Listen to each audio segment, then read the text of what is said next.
नमस्कार दोस्तों, आप सबका स्वागत है मेरे प्यारे YouTube channel S garment motivational life coach and business coach में। साथियों, आपके प्यार भरे स्नेह, सब्सक्रिप्शन और व्यूज़ के लिए बहुत बहुत थैंक यू। पहले तो आपके लगातार मोटिवेशन, लगातार मुझे उत्साहवर्धन से मेरा आत्मबल बढ़ते जा रहा साथियों। और मैं आज और नए वीडियो लेके आया हूँ। जैसे पिछले वीडियो में मैंने बुक्स वर्सेस मोबाइल का जो reading is most powerful weapon for human mind के संबंध में वीडियो बनाया था। आज उसका सेकंड पॉइंट पे हम पार्ट पे जो वीडियो बना रहे हैं, बुक पढ़ने से क्या लाभ होते हैं, बुक पढ़ना किस तरह से शक्तिशाली व्यक्ति को बनाता है, एक बुक में क्या होता है कि एक व्यक्ति के जीवन में क्रांतिकारी परिवर्तन करता है। साथियों, विश्व इतिहास में सारी विभूतियों का हम अवलोकन अगर करें, उनको अगर हम पढ़ें, तो उनमें एक बात कॉमन थी कि वे सभी किताबें पढ़ते थे, किताबों का अध्ययन करते थे, महान विभूतियों के विचारों को आत्मसात करते थे और इसके जरिए अपने जीवन का निर्माण करते हैं। और किसी भारतीय महान विद्वान ने ठीक ही कहा है, करत करत अभ्यास जड़मति होत सुजान, करत करत अभ्यास जड़मति होत सुजान, रसरी के आवत जावत शिल्पे होत निशान। इसका अर्थ यह है कि अगर हम मूर्ख भी बार बार अभ्यास करता है तो वो ज्ञानवान बन सकता है। जिस तरह से शिला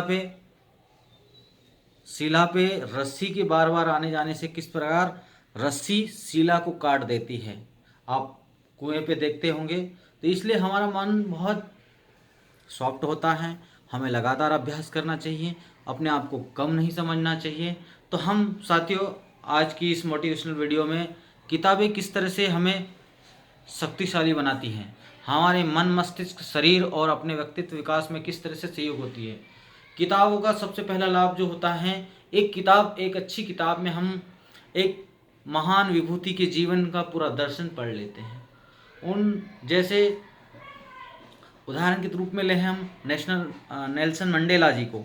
उन्होंने अपने जीवन का 1/3 वक्त जेल में बिताया। अश्वेत आंदोलन की वे प्रेरणा स्रोत थे।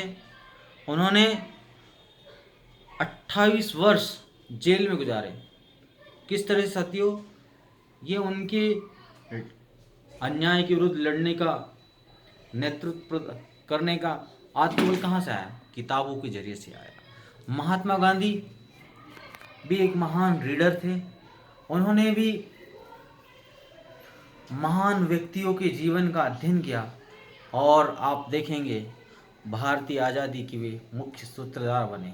इसलिए किताबें हमें आत्मबल प्रदान करती हैं, किताबें हमें आत्मशक्ति प्रदान करती हैं, किताबें हमें नया नज़रिया प्रदान करती हैं, किताबें हमें लड़ने का जज्बा देती हैं।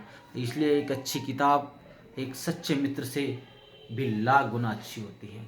इसलिए नियमित रूप से किताबें पढ़ना चाहिए। दूसरा, किताबें पढ़ने से हमारा मस्तिष्क खुलता है, हमारा मस्तिष्क सकारात्मक दृष्टिकोण अपनाता है, हमारे मस्तिष्क में सकारात्मक विचार आते हैं, हमारा मन जागृत हो जाता है, हमारी बुद्धि जागृत हो जाती है, हमारा विवेक जागृत हो जाता है और हम बेहतर से बेहतर अपने जीवन में करते जाते हैं। इसलिए एक अच्छी किताब को हमें अनुसरण करना चाहिए और रीडिंग हैबिट को डेवलप करना चाहिए। रीडिंग हैबिट, छोटी छोटी आदतें ही महान व्यक्तित्व का निर्माण करती हैं साथियों। इसलिए हमें अपने प्रतिदिन किताबें पढ़ने का एक समय निश्चित करना चाहिए। जैसे कि मैं सुबह के सेक्शन में पढ़ता हूँ, शाम को सोने जाने से पहले भी किताबों का अध्ययन करता हूँ। और मेरी छोटी सी लाइब्रेरी का आपने पूर्व भी देखा होगा, किस तरह से किताबों का मैं लगातार संग्रह कर रहा हूँ, व्यवस्थित रख रहा हूँ और इन किताबों के जरिए ही मेरे जीवन में क्रांतिकारी उपलब्धियाँ भी आ रही हैं और मैं लगातार उन्नति कर रहा हूँ। तीसरा, हमें किताबें रचनात्मक सोचने के लिए उत्साहित करती हैं। इसलिए किताबों के जरिए हम अपने जीवन को रचनात्मक बना सकते हैं, किफ़ायती बना सकते हैं, नए नज़रिए से सोच सकते हैं। इसलिए किताबों का ज़रूर अध्ययन करिए साथियों। मेरी ये वीडियो आपको कैसी लगी, आप कमेंट बॉक्स में ज़रूर अपनी राय मशवरा ज़रूर लिखिए। साथ में चैनल में नए हो तो सब्सक्राइब भी ज़रूर कीजिए और इस तरह से आप मुझे प्यार और स्नेह प्रदान करते रहे साथियों। अब मैं आने वाले वीडियो में बहुत जल्द स्वामी विवेकानंद जी के जीवन पर आधारित प्रेरणादायी विचारों का प्रस्तुतिकरण आपके बीच में करूँगा। साथ में किस तरह से व्यक्तित्व विकास किया जाए इस संबंध में भी मेरा वीडियो आने वाला है।